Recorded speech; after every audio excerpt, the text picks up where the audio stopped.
존경하는 국민 여러분, 2016년 새해를 맞이하여 가정의 건강과 행복이 가득하기를 기원합니다.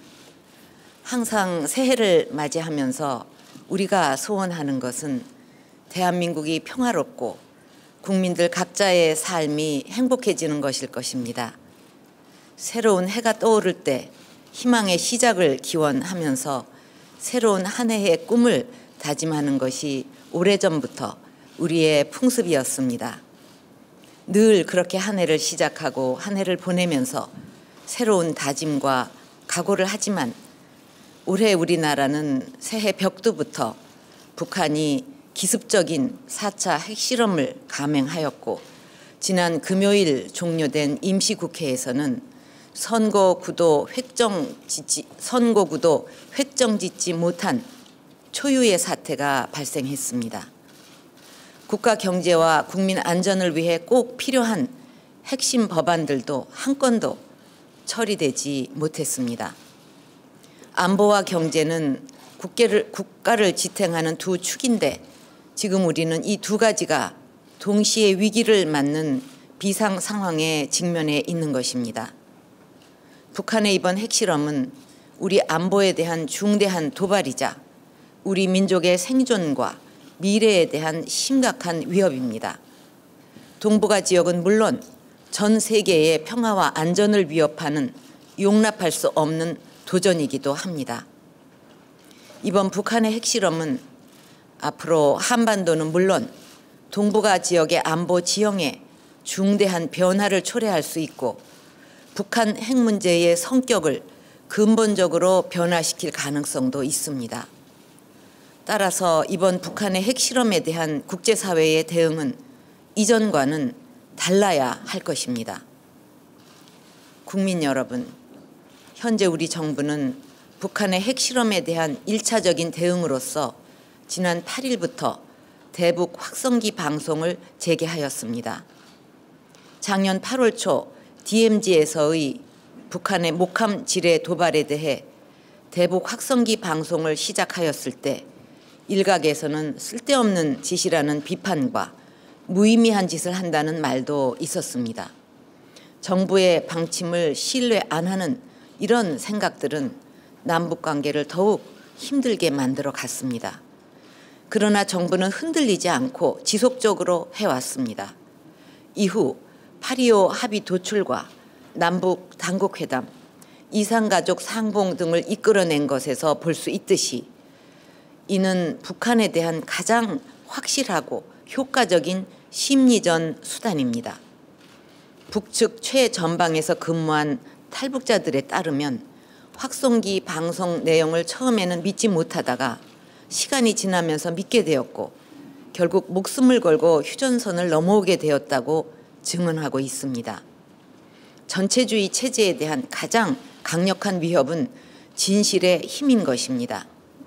앞으로 우리 정부는 우리 국민들의 안위를 철저히 지키면서 북한 주민들에게 진실을 알리기 위한 노력을 계속해 나갈 것입니다. 이와 병행해서 정부는 유엔 안보리 차원뿐만 아니라 양자 및 다자적 차원에서 북한이 뼈아프게 느낄 수 있는 실효적인 제재 조치를 취해 나가기 위해 미국 등 우방국들과 긴밀하게 협력해 가고 있습니다. 그동안 한미 양국은 북한의 추가적인 핵실험에 대비해서 새로운 안보리 결의안에 포함될 요소에 대해서 의견을 조율해 온 바 있습니다. 북한의 태도 변화를 가져올 수 있을 정도의 새로운 제재가 포함된 가장 강력한 대북 제재 결의안이 도출될 수 있도록 모든 외교적 노력을 다해 나갈 것입니다. 이 과정에서 중국의 역할이 중요합니다. 중국은 그동안 누차에 걸쳐 북핵 불용 의지를 공언해 왔습니다. 그런 강력한 의지가 실제 필요한 조치로 연결되지 않는다면 앞으로 5번째, 6번째 추가 핵실험도 막을 수가 없고 한반도의 진정한 평화와 안정도 담보될 수 없다는 점을 중국도 잘 알고 있을 것으로 봅니다. 그동안 북핵 문제와 관련해 우리와 긴밀히 소통해온 만큼 중국 정부가 한반도의 긴장 상황을 더욱 악화되도록 하지는 않을 것이라고 생각합니다. 어렵고 힘들 때 손을 잡아주는 것이 최상의 파트너입니다. 앞으로 중국이 안보리 상임 이사국으로서 필요한 역할을 해줄 것으로 믿습니다. 국민 여러분, 이번 북한의 핵실험으로 인해 국민 여러분들이 느끼실 안보 불안감이 크실 것입니다. 이와 관련해 우선 우리는 동맹국인 미국과 협조하여 국가 방위에 한치의 오차도 없도록 철저한 군사대비 태세를 갖추고 있습니다. 지난 7일 한미 정상 간 통화를 통해 미국의 한국에 대한 방위 공약이 실천될 것을 확인했고, 최근 B-52 전력 폭격기 전개는 한국 방위를 위한 결연한 의지의 표현이었습니다. 이번 핵실험 과정을 통해 재차 확인된 북한 정권의 기만적이며 무모한 행태를 감안할 때 북한의 추가 도발 가능성은 언제라도 있을 수 있습니다. 한미 양국은 미국의 전략자산 추가 전개와 확장 억제력을 포함한 연합 방위력 강화를 통해서 북한의 도발 의지 자체를 무력화시켜 나가도록 할 것입니다. 국민 여러분, 이처럼 우리의 안보 위기 상황이 심각한데도 우리나라는 아직까지 대내외 테러와 도발을 막기 위한 제대로 된 법적 장치를 갖추지 못하고 있습니다.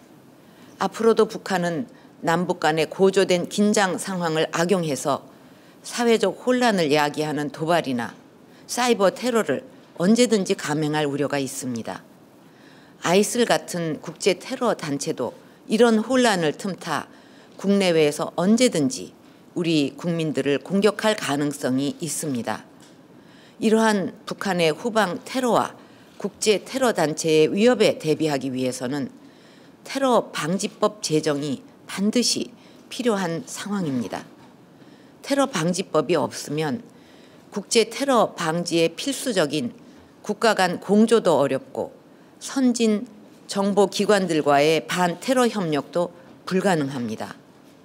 현재 OECD, G20 회원 국가 중에 테러 방지법이 없는 나라는 우리나라를 포함한 4개국에 불과합니다. 이것은 국민들의 안위를 위험 속에 방치하고 있는 것과 같습니다. 부디 국회는 국민의 생명 보호와 국가 안전을 위해 테러 방지법을 조속히 처리해 주기를 부탁드립니다. 존경하는 국민 여러분, 현 정부 출범 당시 우리는 새로운 경제 패러다임으로의 전환을 요구받을 정도로 국내외적으로 많은 도전에 직면해 있었습니다. 정부는 이런 도전을 극복하기 위해 경제혁신 3개년 계획과 4대 개혁을 추진해 왔고, 이러한 혁신 노력은 세계의 주목과 평가를 받은 바 있습니다. 지난 2014년 IMF와 OECD는 경제혁신 3개년 계획을 토대로 한 우리의 성장 전략을 G20 국가들 중 최고로 평가하였습니다. 이렇게 좋은 평가는 무엇보다 그간의 비효율적인 노동시장과 방만한 공공부문을 바로잡으려는 우리의 구조개혁 노력을 세계가 인정했기 때문입니다. 또한 17개 창조경제혁신센터를 통해 성과를 나타내기 시작한 창조경제와 지속적으로 추진해온 규제개혁이 새로운 성장 동력을 마련해 줄 것이라고 평가한 것입니다. 그리고 적극적인 경제 외교로 중국 등 주요국들과의 FTA를 맺어 우리의 경제 영토를 전 세계의 4분의 3으로 확대하게 된 것도 높이 평가받은 것입니다. 지난해에는 국제신용평가 기관인 무디스가 건국 이래 가장 높은 신용 등급인 AA2로 우리나라를 평가하였습니다.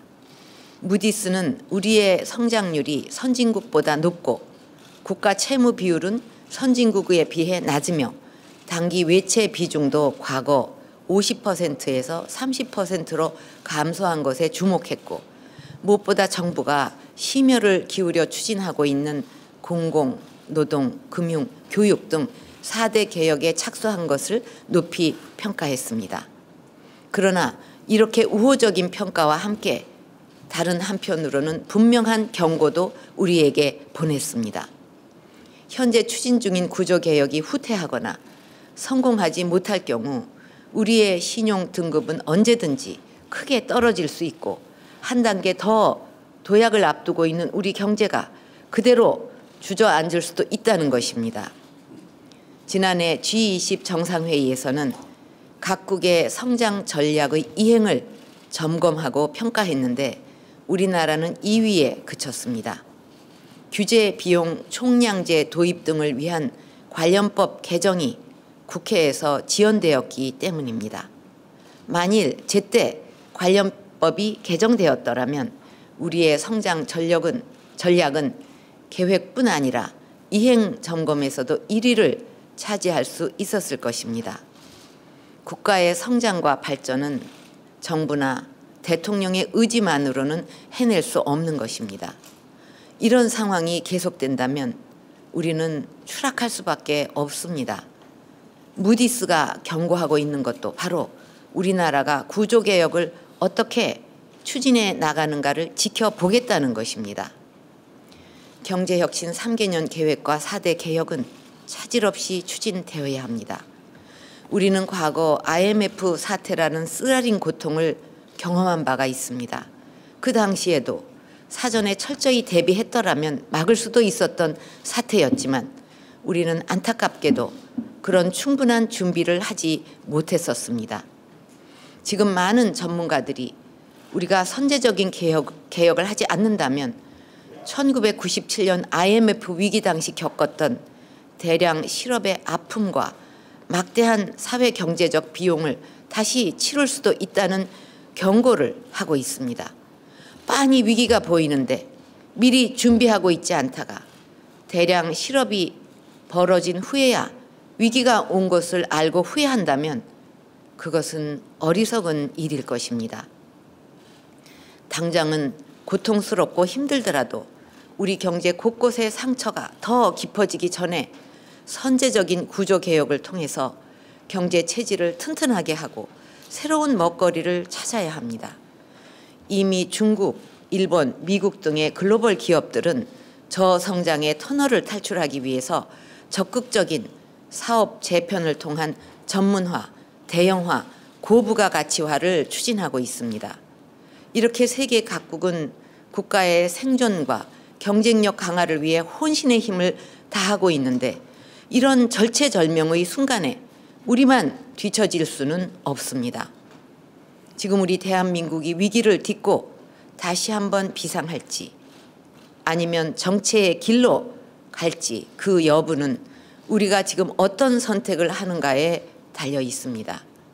제가 수없이 반복해서 노동개혁법과 경제활성화법이 반드시 19대 국회를 통과해야 한다고 호소하는 것도 바로 이런 절박한 심정 때문이고 그것이 우리 경제를 30년, 50년의 튼튼한 반석 위에 올려놓는 중요한 디딤돌이기 때문입니다. 존경하는 국민 여러분, 지난해 17년 만의 역사적인 노사정 대타협으로 우리 젊은이들에게 희망을 주고 싶었습니다. 국제노동기구 관계자들도 우리의 대타협을 중요한 모범 사례라면서 찬사를 보낸 바 있습니다. 개혁 과제 중에서도 노동개혁은 한시가 급한 절박한 과제입니다. 지금 우리 청년들이 일자리 비상 상황에 처해 있기 때문입니다. 그런 상황에서 노동개혁이 계약이라고 하면서 노동개혁 자체를 받아들이지 않고 있습니다. 현재 일자리를 찾는 청년들이 35만 명에 이르고 구직을 포기한 청년들까지 합하면 100만 명이 넘는 그런 상황에서 올해부터 정년이 60세로 연장되어 청년 일자리의 경고음이 계속 울리고 있습니다. 정부는 지난해 313개 모든 공공기관이 임금 피크제 도입을 완료해서 올해 총 4,400여 개의 청년 일자리가 신규로 창출되고 30대 민간기업 주요 계열사의 66%가 임금 피크제를 도입하면서 세대 간의 상생 고용 생태계를 만들어가고 있습니다. 실업급여 인상과 지급기간 확대, 고용 디딤돌 프로그램 적극 확대, 고용복지 플러스 센터 확충을 비롯해서 정부는 노동개혁을 위한 약속의 이행을 위해 최선을 다해왔습니다. 그런데 역사적인 노사정 대타협의 성과도, 일자리를 달라는 우리 청년들의 간절한 목소리도, 경제 회복에 불꽃을 살리자는 우리 국민들의 절절한 호소도 정쟁 속에 파묻혀 버렸습니다. 국회에 발이 묶여있는 근로기준법, 고용보험법, 산재보험법, 기간제법, 파견법 개정안에는 이러한 일자리 창출과 사회 안전망 강화를 위한 개선 방안이 담겨 있습니다. 먼저 근로기준법 개정은 근로시간 단축으로 삶의 질을 높이고 일자리를 만들기 위한 것입니다. 노사정 합의한 대로 근로시간이 단축되면 5년간 최대 15만 개의 일자리를 만들 수 있다고 전망하고 있습니다. 고용보험법을 개정하려는 이유는 갑자기 일자리를 잃게 된 분들이 다시 일자리를 찾을 때까지 실업급여를 더 많이, 더 오래 드릴 수 있도록 하기 위한 것이고, 산재보험법 개정은 출퇴근길에 사고가 났을 때에도 근로자들이 보험 혜택을 받을 수 있도록 하기 위한 것입니다. 기간제 법안은 비정규직의 고용 안정을 위한 비정규직 고용 안정법입니다. 현재는 비정규직으로 2년이 지난 분들이 정규직으로 전환되지 않으면 당장 고용 불안에 떨게 됩니다. 그래서 비정규직 고용 안정법에서는 비정규직이 원하는 경우 같은 직장에서 계속 일할 수 있도록 근로자에게 선택권을 부여해서 고용 안정을 도모하려는 것입니다. 파견법은 재취업이 어려운 중장년에게 일자리 기회를 확대하기 위한, 말하자면 중장년 일자리법이며 어려운 중소기업을 돕는 법이기도 합니다. 국민 여러분, 엊그제 한국노총은 노사정 합의가 파탄났다면서 노사정 합의를 파기할 수도 있다는 입장을 밝혔습니다. 9.15 노사정 대타협은 일자리 위기 상황을 극복하기 위한 노사정의 고통 분담 실천 선언이자 국민과의 약속입니다. 그러한 국민과의 약속은 일방적으로 파기할 수 없는 것입니다. 어려움이 있으면 대화와 타협으로 풀어가야 합니다. 과거 우리가 못 살고 어려울 때 이영만리 서독의 지하 1000m 탄광에서 30도의 지열과 50kg이나 되는 작업 도구를 이겨낸 광부들의 피와 땀과 파독 간호사들의 헌신이 오늘날 국가 경제를 살린 토대가 됐습니다. 또한 열사의 중동 건설 현장에서 근로자들이 보여준 근면함과 피땀 흘린 노력은 오늘날까지 신뢰로 이어져 오고 있습니다. 과거 우리 선배들이 희생을 각오하면서 조국과 가족을 위해 보여주었던 애국심을 이제 우리가 조금이라도 나누고 서로 양보해서 이 나라를 위기에서 구할 수 있도록 협조해 주시기를 정말 간곡히 부탁드리겠습니다. 그 길은 가지고 있는 기득권을 서로 조금씩 내려놓는 것입니다. 노사가 극한 대치 상황과 양보하지 않는 안을 갖고 격론을 벌이지 말고 서로 양보하고 타협하면서 상생의 노력을 해야 합니다. 정부는 어떤 어려움이 있더라도 노사정 합의대로 합의사항을 하나하나 실천에 옮길 것입니다. 노동계는 17년 만에 대타협이 물거품이 되지 않도록 대승적 차원의 협조를 해서 국가 경제가 더 이상 어려움을 겪지 않도록 해 주시기를 바랍니다. 일자리 위기를 벗어나기 위한 차선책으로 노동계에서 반대하고 있는 기간제법과 파견법 중에서 기간제법은 중장기적으로 검토하는 대신 파견법은 받아들여 주시기를 바랍니다. 지금 저나 정부도 노동계가 원하는 방향으로 해결해 주고 싶습니다. 그러나 지금은 전 세계적인 경제 위기이고 대다수의 국민들이 허리띠를 졸라매고 있는 상황입니다. 지금 우리가 할 일은 기업을 살리고 실업자들이 취업을 할 수 있는 토대를 만들어서 경제에 활력을 불어넣는 것입니다. 그러기 위해서 이번에 정부가 제안한 파견법은 중소기업의 어려운 근무 환경을 극복하기 위해 필요한 것입니다. 근무 환경이 열악한 중소기업들의 현장에서는 애가 타들어 간다고 호소를 합니다. 그 현장에 파견 근무를 막는 것은 중소기업을 사지로 모는 것이나 마찬가지입니다. 서로 공생의 협력을 해야 살아남을 수 있고 경제도 회복시켜 나갈 수 있습니다. 이번에 노동계가 상생의 노력을 해주셔서 노동개혁 5법 중 나머지 4개 법안은 조속히 통과되도록 했으면 합니다. 이 제안을 계기로 노동개혁 4법만이라도 통과되어 당장 일자리를 기다리고 있는 청년과 국민, 일손이 부족해서 납기일도 제때 맞추지 못하는 어려운 기업들에게 조금이라도 도움이 되기를 기대합니다.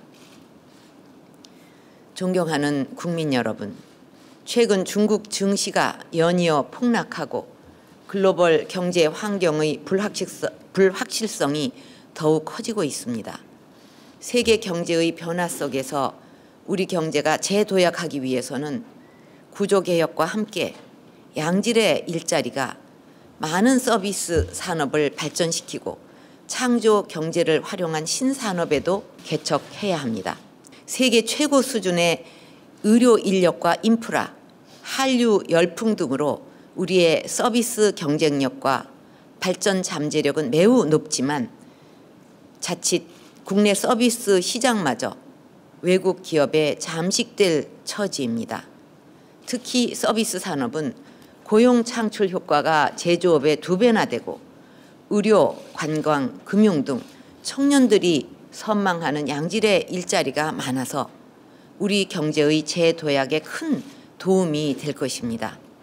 상황이 이런데도 최대 69만 개의 일자리를 창출할 수 있는 서비스 산업 발전 기본법은 무려 1474일째 국회에 발목이 잡혀 있는 상황입니다.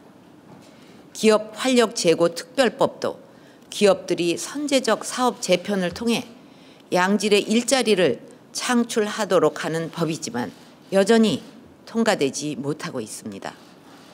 여기서 우리의 대응이 더 늦어지면 우리 경제는 성장 모멘텀을 영영 잃어버리게 될지도 모릅니다. 이러한 악몽이 현실화될 것이 두려워서 대다수의 국민들이 법안 처리를 간절히 염원하고 있는 것이라고 생각합니다. 지난 12월부터 대한상공회의소, 중소기업 중앙회 등 경제 7단체와 24개 업종단체가 국회를 방문해서 조속한 입법을 촉구한 바 있습니다. 대중소기업 경제단체가 모두 함께 법 통과 촉구 성명을 내고 국회로 달려간 것은 처음 있는 일이었습니다. 그만큼 우리 기업들은 지금 절박하다는 것입니다. 만일 기업 활력 제고 특별법이 대기업에 대한 특혜가 된다면 왜 중소기업을 대변하는 경제단체와 업종단체들이 먼저 나서서 대기업도 법 적용 대상에 포함시켜야 한다고 주장하겠습니까? 최근 국회를 통과한 관광진흥법이 올 3월 시행이 되면 18개의 호텔이 바로 설립 절차를 시작할 예정이고 추가 수요도 8개가 더 있다고 합니다. 이에 따라 투자와 일자리 창출 효과도 당초 예상한 8천억 원과 1만 5천 개를 훨씬 넘어서게 될 전망입니다. 관광 호텔 규제 하나를 풀어준 효과가 이 정도이니 서비스 산업 전체를 새롭게 탈바꿈시킨다면 2030년까지 일자리가 최대 69만 개 늘어난다는 추정도 결코 과장이 아니라고 생각합니다. 의료 해외 진출 지원법은 국회 통과 직후인 12월부터 바로 관계 부처와 10여 개 민간 병원 전문가들이 함께 참여하는 태스크포스를 구성해서 우리 의료기관의 해외 진출이나 외국인 환자 유치를 촉진하기 위한 실무 준비 작업에 들어갔다고 합니다. 올 6월 시행되는 이 법이 완전히 정착되면 연간 3조 원의 부가가치와 5만 명의 일자리 창출 효과가 나타나게 될 것입니다. 지난 7월 관련법이 통과돼서 준비 중인 크라우드 펀딩도 200여 개가 넘는 회사와 신산업 아이디어들이 당장 1월 25일 시행과 동시에 크라우드 펀딩 등을 통해서 자금을 모집하려고 준비하고 있는 것으로 알고 있습니다.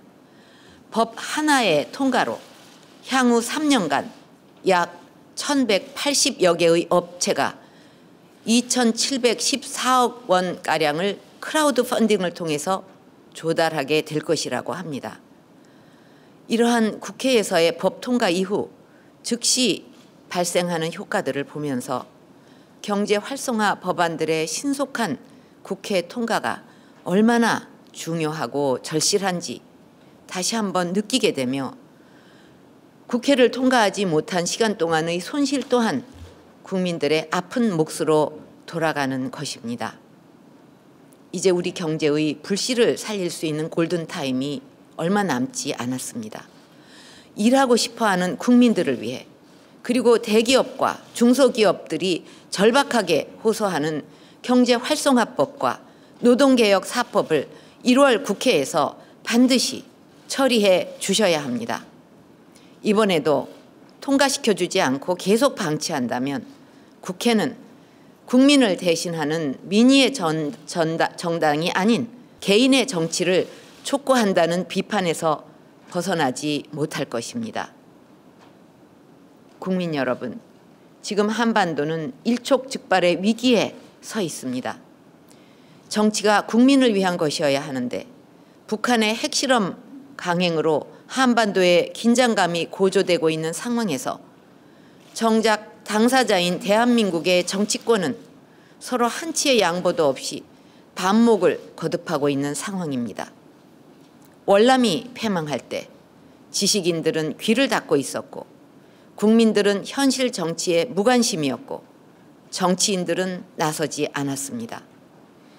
지금 우리가 이렇게 중심을 잡지 못하고 흔들린다면 국가는 더욱 혼란스러워지고 국민들의 어려움은 더욱 커질 것입니다.